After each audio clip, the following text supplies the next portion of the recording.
जय हिंद। नमस्कार प्यारे बच्चों। तो स्वागत है आप सभी लोगों का आपके अपने प्यारे से YouTube channel CKS online classes में। तो प्यारे बच्चों, आज के इस क्लास में हम लोग पढ़ने वाले हैं क्लास 12 हिस्ट्री के लघु एवं दीर्घ उत्तरीय प्रश्न उत्तर को, जो कि आपके 2025 के फाइनल बोर्ड परीक्षा के लिए काफ़ी महत्वपूर्ण है और यहाँ से प्रश्न आपके सीधे सीधे परीक्षा में देखने को मिलेंगे। हम 100% गारंटी के साथ बाबू बोल सकते हैं आप लोगों से। इसलिए आप लोग इस क्लास को शुरू से लास्ट तक जरूर देखें और लास्ट में बताइएगा कि आप लोग को ये क्लास कैसा लगेगा।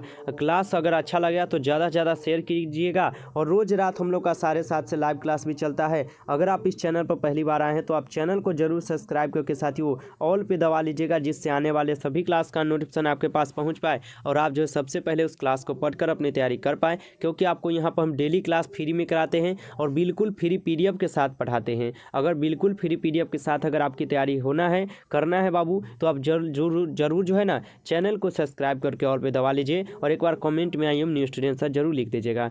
क्लास के बाद आपको एक नंबर देंगे, जिस नंबर पर आप मैसेज करके हमसे बिल्कुल फ्री PDF लेकर आप अपनी तैयारी कर सकते हैं। इसलिए आप चैनल को जरूर सब्सक्राइब कर लीजिएगा। और एक बात प्यारे बाबू कि आप लोग का ये सेट 1 है, ठीक है। ये सेट 1 रहेगा। आपको कुल 10 सेट जो है हम सब्जेक्टिव में कराने वाले हैं, जो 100% ये प्रश्न सभी आएंगे एग्जाम में। इसलिए अगर आप नए हैं तो जरूर सब्सक्राइब कर लीजिएगा। आपका सेट 1 अभी चल रहा है। सेट 2 अगर आपको चाहिए तो आपको कमेंट करके बताना होगा कि आप लोग को क्लास कैसा लगा है। अगर अच्छा लगेगा सेट 2 अगर आप लोग पढ़ना चाहिएगा तो ज़रूर सेट 2 जल्द ही आएगा। इसलिए आप लोग ज़रूर जो है कमेंट कीजिएगा अगर अच्छा लगेगा तो, ठीक है। चलिए क्लास को स्टार्ट करते हैं। उनसे पहले आप सभी प्यारे बाबू जो है क्लास को भी एक बार ज़रूर लाइक कर दीजिएगा, ठीक है। चलिए जल्दी से एक बार आप लोग लाइक का बटन दबा दीजिए और ज़्यादा से ज़्यादा शेयर करने का प्रयास कीजिएगा। चलिए क्लास को स्टार्ट करते हैं और क्वेश्चन देखते हैं।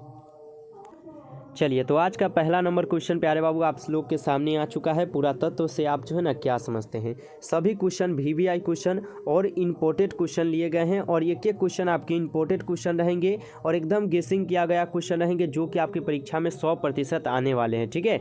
चलिए पुरातत्व से आप क्या समझते हैं इसको समझिएगा। उत्तर है वह विज्ञान जिसके माध्यम से पृथ्वी के गर्भ में छिपी हुई सामग्री की खुदाई कर अतीत के लोगों के भौतिक जीवन का ज्ञान प्राप्त होता है ना, उसे पुरातत्व जो है ना कहा जाता है।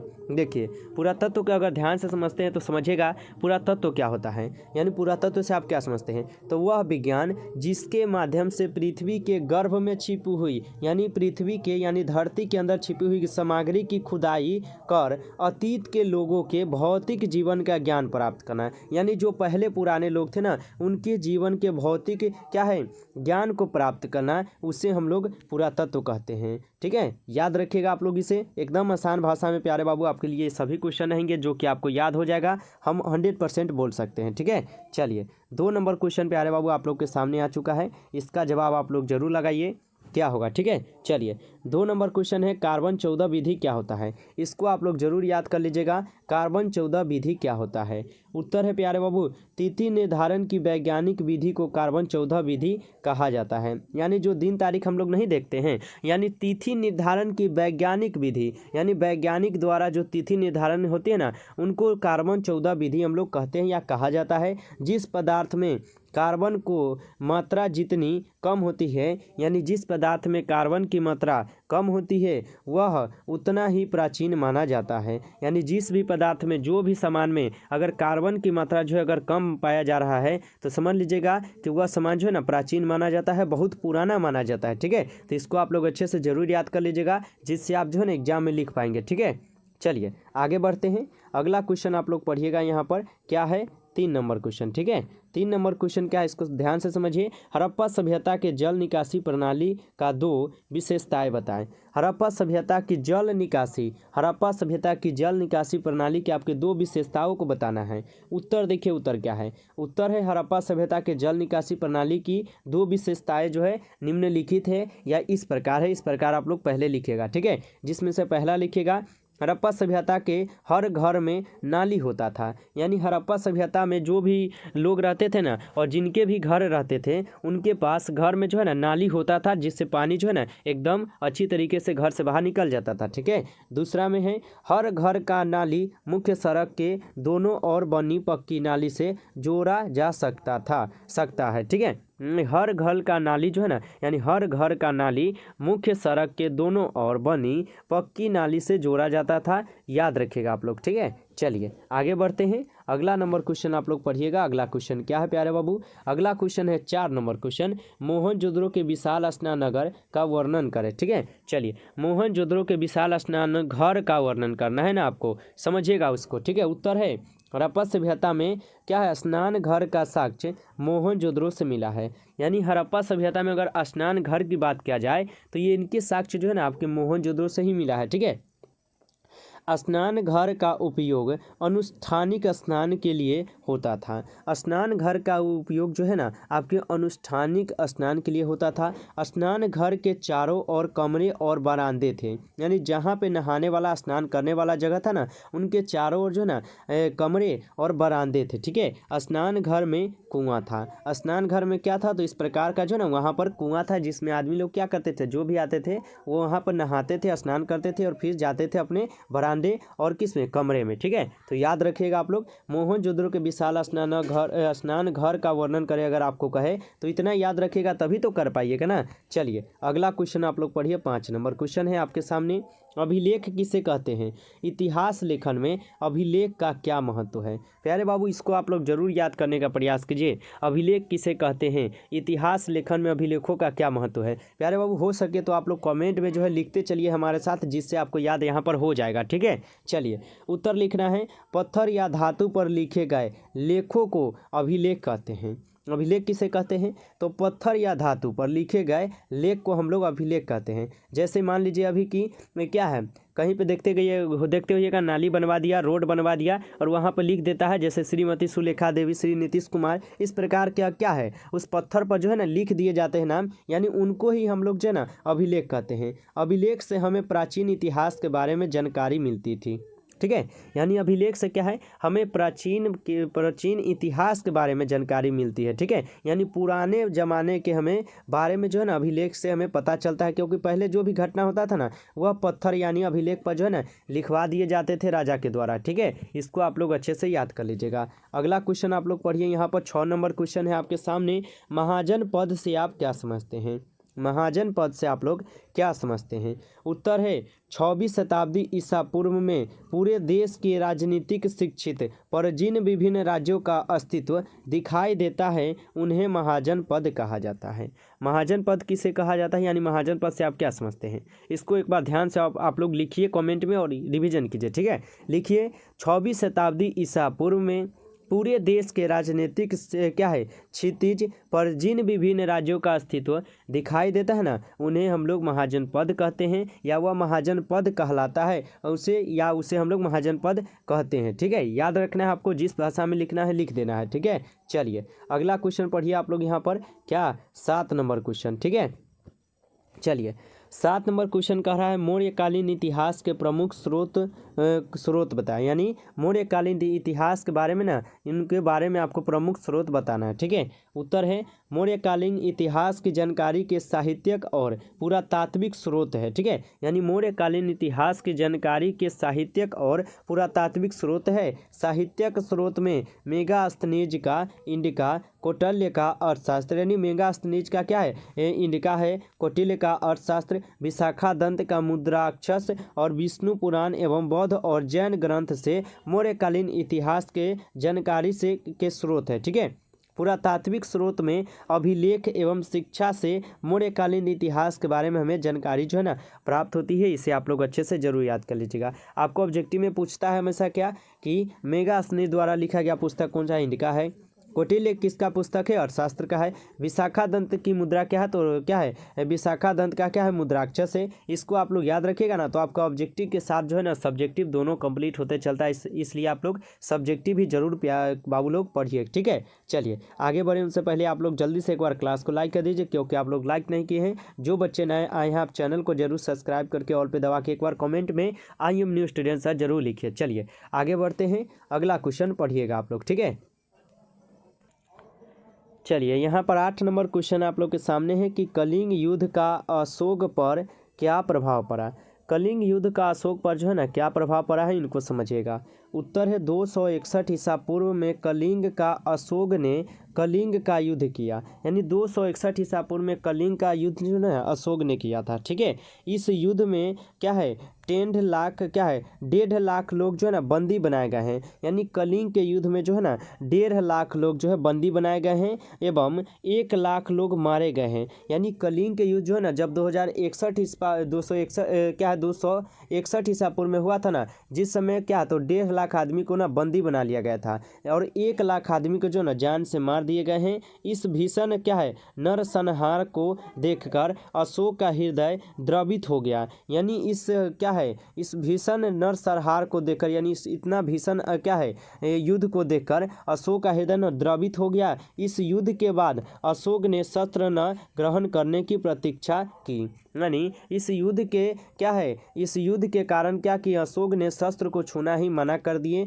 यानी वह प्रतिज्ञा ले लिए कि आज के बाद जो है ना हम क्या करेंगे, शस्त्र को नहीं उठाएंगे और किसी को भी नहीं मारेंगे। ठीक है, क्योंकि भाई उनके युद्ध में क्या है, उनके युद्ध में 1.5 लाख लोग को जो है बंदी ही बना लिया गया और साथ ही साथ 1 लाख लोग को जान से मार दिया गया, इसलिए वो क्या किए, तो ये सब देखते हुए उन्होंने शस्त्र ग्रहण करना ही छोड़ दिया। ठीक है, इसको आप लोग अच्छे से याद जरूर कर लीजिएगा। अगला क्वेश्चन आप लोग पढ़िए, यहाँ पर 9 नंबर क्वेश्चन है आपके सामने। अशोक के धम्म से आप क्या समझते हैं? अशोक के धम्म से आप क्या समझते हैं, इसको समझिएगा। उत्तर है अशोक के द्वारा बताए गए कुछ नैतिक सिद्धांतों और सामाजिक नियमों के संकलन को धर्म कहा जाता है।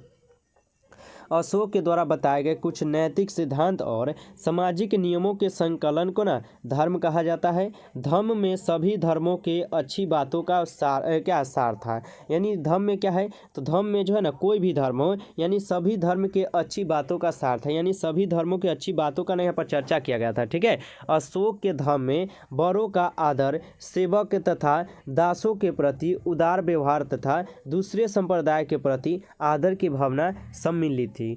ठीक है, यानी अशोक के धम्म में क्या थे, तो बड़ों का आदर करना। ठीक है, यानी बड़ों का आदर जो है हमें हमेशा करना चाहिए, यानी अशोक के काल में भी ना बड़ों का आदर करना, सेवक तथा दासों के प्रति उदार व्यवहार तथा दूसरे संप्रदायों के प्रति आदर की भावना सम्मिलित रखना, यानी जो सेना उना लोग थे उनके साथ अच्छा व्यवहार करना, ये आपके अशोक के शासनकाल में थी। आप लोग अच्छे से याद रख लीजिएगा। ठीक है, अगला क्वेश्चन है प्यारे बाबू आप लोग का यहाँ पर 10 नंबर क्वेश्चन है, जिसको आप लोग अच्छे से जरूर याद कीजिएगा। 10 नंबर क्वेश्चन है गुप्तकालीन विज्ञान एवं क्या है प्रौद्योगिकी पर प्रकाश डालिए। ठीक है, गुप्तकालीन विज्ञान एवं प्रौद्योगिकी पर आपको प्रकाश डालना है। ठीक है, उत्तर दिया गया है कि गुप्त काल के क्या है गिनतज्ञ आर्यभट्ट दशमलव क्या है पद्धति से परिचित थे। आर्यभट्टियामा नामक ग्रंथ की रचना की। आर्यभट्ट ने बताया कि पृथ्वी गोल है। ठीक है, यानी आर्यभट्ट ने बताए हुए हैं कि पृथ्वी गोल है, पृथ्वी अपनी धुरी पर घूमती है। आर्यभट्ट का कहना है कि पृथ्वी जो है ना गोल है और वह अपनी धुरी पर ही घूमती है। क्या है, वारामिहिर गुप्त काल के महान खगोलीय शास्त्री थे। वारामिहिर ने बृहद संहिता नामक ग्रंथ की रचना की। वारामिहिर ने बृहद संहिता नामक ग्रंथ की रचना किए हैं। उन्होंने बताया है कि चंद्रमा पृथ्वी का चक्कर लगाता है। ठीक है, उनका कहना है कि जो चंद्रमा होता है ना वह पृथ्वी का जो है ना चक्कर इस प्रकार का जो है ना लगाता है, याद रखेगा। ठीक है, चलिए आगे बढ़े। अगला क्वेश्चन आप लोग पढ़िए, 11 नंबर क्वेश्चन है आपके सामने। किन्हीं 2 गुप्तकालीन मंदिरों के नाम लिखे, यानी किन्हीं 2 गुप्तकालीन आपके मंदिरों के नाम लिख देना है। तो आप लोग अच्छे से लिख दीजिएगा, एरन का विष्णु मंदिर और सागर मध्य प्रदेश देवगढ़ का क्या है दावस्तार मंदिर, ललितपुर उत्तर प्रदेश। ठीक है, ये क्या है, तो किन्हीं 2 गुप्तकालीन मंदिर के नाम है, जिसको आप लोग याद करके लिख सकते हैं। अगला क्वेश्चन है चंद्रगुप्त द्वितीय विक्रमादित्य को उपलब्धियों का वर्णन कीजिए। चंद्रगुप्त द्वितीय एवं विक्रमादित्य के उपलब्धियों का आपको वर्णन करना है। ठीक है, उत्तर है चंद्रगुप्त द्वितीय गुप्त वंश को एक शक्तिशाली सम्राट था। ठीक ना, यानी चंद्रगुप्त द्वितीय जो थे ना यह गुप्त वंश का एक शक्तिशाली सम्राट था। चंद्रगुप्त द्वितीय ने विक्रमादित्य की उपाधि जो है ग्रहण की है। चंद्रगुप्त द्वितीय क्या किया है, तो विक्रमादित्य की उपाधि को ग्रहण किए हुए हैं। चंद्रगुप्त द्वितीय ने क्या है वक्टाकू की सहायता से कठियार वार के शकों का अंत किया। ठीक है, चीनी यात्री फहियान इन्हीं के समय में भारत आए हुए थे। जो चीनी यात्री फहियान थे ना, ये आपके चंद्रगुप्त के शासनकाल में ही जो है ना भारत आए हुए थे, जिसको आप लोग अच्छे से याद कर लीजिएगा, ठीक ना। चलिए आगे बढ़ते हैं, अगला क्वेश्चन पढ़िए। 13 नंबर क्वेश्चन आपके सामने है यहाँ पर कि समुद्रगुप्त की नेपोलियन से तुलना क्यों की जाती है। समुद्रगुप्त की नेपोलियन से तुलना जो है क्यों किया जाती है, इसको आप लोग समझिए। उत्तर है चंद्रगुप्त वंश का शासक था, ठीक है, यानी चंद्रगुप्त गुप्त वंश का शासक था। जो चंद्रगुप्त थे ना, ये आपके गुप्त वंश के शासक थे। समुद्रगुप्त नेपोलियन के समान ही वीर योद्धा, साहसी, पराक्रमी तथा निर्भीक शासक था। कौन? चंद्रगुप्त मौर्य। यानी समुद्रगुप्त की तरह ये चंद्रगुप्त मौर्य जो है ना बहुत ही शासक थे, पराक्रमी थे, योद्धा थे, वीर थे, मतलब इस प्रकार के थे, ठीक है। जिस प्रकार नेपोलियन ने यूरोप में एक महान योद्धा और विजेता के समान बाहुबल तथा रण कौशल से अन्य राजाओं को धूल में मिला दिया था, उसी प्रकार समुद्रगुप्त ने भी वीरता और साहस के साथ समस्त भारत पर विजय प्राप्त किया। जो ये समुद्रगुप्त है ना, यह अपने साहस के बल पर क्या किए हैं, तो अपने भारत पर विजय प्राप्त किए। इसलिए समुद्रगुप्त की नेपोलियन से तुलना जो है की जाती है, ठीक है। तो इसको आप लोग अच्छे से याद कर लीजिएगा। समुद्रगुप्त की नेपोलियन से तुलना क्यों की जाती है, तुलना करने का कारण जो है बाबू बहुत है, जिसको आप लोग याद कर सकते हैं, ठीक है। चलिए आगे बढ़िए, अगला नंबर क्वेश्चन है 14 नंबर। 14 क्वेश्चन है श्रीमद् भागवत गीता पर संक्षिप्त टिप्पणी लिखें। श्रीमद् भागवत गीता पर एक संक्षिप्त आपको टिप्पणी लिखना है, जिसको आप लोग लिख दीजिएगा। उत्तर दिया गया है कुरुक्षेत्र के युद्ध में श्री कृष्ण ने अर्जुन को जो उपदेश दिया वही उपदेश श्रीमद् भागवत गीता में है, ठीक है। यानी कुरुक्षेत्र के युद्ध में से क्या किए, श्री कृष्ण ने अर्जुन को जो उपदेश दिए थे ना, वही उपदेश आपके श्रीमद् भागवत गीता में लिखे गए हैं अभी के ज़माने में, ठीक है।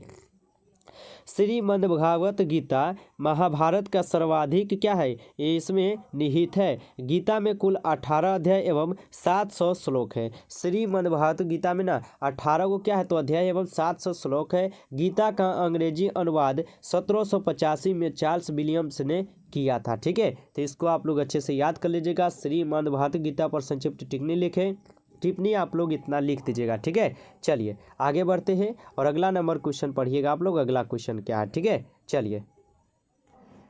चलिए 15 नंबर क्वेश्चन क्या है प्यारे बाबू, इसको समझिए। 15 क्वेश्चन है कि बौद्ध धर्म के अष्टगिनिक मार्ग के 4 नाम बताएं। बौद्ध धर्म के अष्टगिनिक मार्ग के ना आपको कुल 4 नाम बताना है, 4 नाम, ठीक है। चलिए हम बताते हैं आपको। तो बौद्ध धर्म के अष्टगिनी मार्ग के ना 4 नाम निम्नलिखित है या इस प्रकार है, ठीक है। जिसमें से आप लोग पहला लिख दीजिएगा सम्यक दृष्टि, क्या है, तो ये बौद्ध धर्म के अष्टगिनी मार्ग के पहला नाम है, ठीक है। दूसरा लिख दीजिएगा सम्यक वाणी, तीसरा लिख दीजिएगा सम्यक संकल्प और चौथा लिख दीजिएगा सम्यक कर्म, ठीक है। ये क्या है, तो बौद्ध धर्म के अष्टगिनी मार्ग के ना 4 ऐसे नाम है जिसको आप लोग लिख कर यहाँ से 2 नंबर आप लोग ले सकते हैं एग्जाम में, अगर याद करते हैं तब, ठीक है। तो प्यारे बाबू आज के इस क्लास में 15 क्वेश्चन पढ़े और ये सेट आप लोग का 1 था। सेट 2 के लिए आप लोग जरूर कमेंट कीजिए ताकि हम अगला सेट आप लोग के लिए जरूर लेकर आए, ठीक है। अगर आप लोग को ये क्लास अच्छा लगा हो प्यारे बाबू तो क्लास को आप लोग जरूर लाइक कीजिए। चैनल पर पहली बार आए हैं, चैनल को सब्सक्राइब करके ऑल पे जरूर दबा लीजिए, क्योंकि आप लोग के लिए हम यहाँ पर बिल्कुल फ्री क्लास के साथ फ्री PDF भी लेकर आए हैं, जिससे आपकी तैयारी अच्छा से हो जाए, कहीं पर पैसा आप लोग का बर्बाद ना होए और यहाँ से आप फ्री में पढ़कर अपनी तैयारी अच्छा से अच्छा कर पाए। और 450 का सपना आप लोग अगर पूरा करना चाहते हैं तो आप जरूर जो है सब्सक्राइब करके जुड़िए, फ्री में पढ़िए और अपना सपना पूरा कीजिए, ठीक है। क्लास अच्छा लगा हो तो क्लास को लाइक कीजिए, चैनल को सब्सक्राइब कीजिए, ज़्यादा से ज़्यादा आप लोग शेयर कीजिए दोस्तों को, ताकि और भी बच्चे जो है यहाँ से जुड़कर अपनी तैयारी फ्री में कर सके। चलिए फिर मिलते हैं हम लोग नेक्स्ट क्लास में, तब तक के लिए आप लोग मन लगाकर पढ़ाई कीजिएगा। टेक केयर सभी प्यारे बच्चों को, बाय बाय।